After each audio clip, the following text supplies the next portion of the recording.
ఎప్పుడైనా సరే మనిషికి ఎప్పుడు శ్రమలే ఉండవు, ఎప్పుడు నిందలే ఉండవు, ఎప్పుడు అవమానాలే ఉండవు.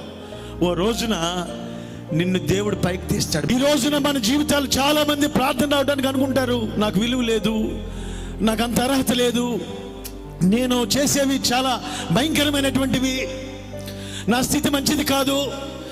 కానీ పైకి చెప్పలేరు, లోపల బాధపడుతూ ఉంటారు. చాలా మంది దేవుని సన్నిధికి రావడానికి చాలా మంది దూరంగా ఉంటారు. వాళ్ళని చూస్తే చాలా బాధేస్తుంది నాకు. నిజమండి, ఆ తగ్గింపును బట్టే దేవుడు వాళ్ళలో వచ్చేది. చీకటికి అంతం కలుగు చేయడానికే దేవుడు వచ్చేది. నీ జీవితాన్ని సరి చేయడానికే, నీ జీవితాన్ని బాగు చేయడానికే.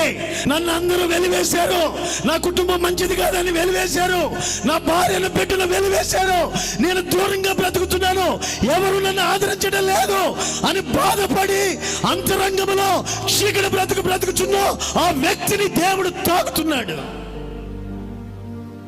ఈరోజు చాలా మంది నేను అర్హత లేని దాన్ని, నేను అర్హుడు కాను అనుకుంటున్నారా మీరు? దేవుడి రాత్రే నిన్ను అర్హుడుగా, అర్హురాలుగా మార్చబోతున్నాడు. చెప్పండి కొట్టి గట్టిగా, దేవుని మనకి స్తోత్రం కలుగును గాక. నిన్ను ఎల్లప్పుడూ శ్రమలోనే ఉంచడు, బాధలోనే ఉంచడు, సమస్యలోనే ఉంచడు, చీకట్లోనే ఉంచడు. అతిశయించొద్దు, నన్ను చూసి హేళన చేయొద్దు, నన్ను చూసి ఎగతాళి చేయొద్దని ఇతడు మనసులో బాధపడుతున్నాడు. ఒక చిన్న పొరపాట్లు చేసినప్పుడు, మన మనుషులు ఎదుటి తలెత్తలేనప్పుడు, మన జీవితాన్ని చాలా అవమానకరంగా మాట్లాడుతున్నప్పుడు మనం బ్రతకాలని అనిపించదు.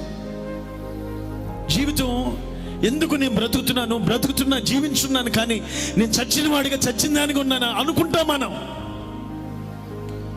ఎన్నోసార్లు కుమిలిపోయి ఏడ్చాం. నిందలు వచ్చినప్పుడు, అవమానాలు వచ్చినప్పుడు, సమస్యలు వచ్చినప్పుడు కృంగిపోయి ఏడ్చుకుంటూ కూర్చున్న రోజులుంటాయి. నీ పర్సనల్ లైఫ్గా తెలుసు అవి. మన అంతరంగం నలిగిపోయేది అందరికి చెప్పే కొన్ని ఉంటాయి, చెప్పకుండా నలిగిపోయే కొన్ని ఉంటాయి. కొంతమంది దృష్టిలో నీచిగా కనబడొచ్చు, కొంతమంది నిన్ను నీచిగా ఎంచొచ్చు, లోపల అంతరంగంలో నీచంగా ఎంచొచ్చు. కన్నా దేవుడు నిన్ను నీతి కలిగిన జనముగా తీస్తాడు, పరిశుద్ధులుగా లేవనెత్తుతాడు, యథార్థవంతులుగా లేవనెత్తుతాడు. నీ కుటుంబాన్ని నిన్ను ఈ రాత్రి దర్శించబోతున్నాడు ఆయన. చీకట్లో ఉన్న నీకు వెలుగు కలుగును గాక.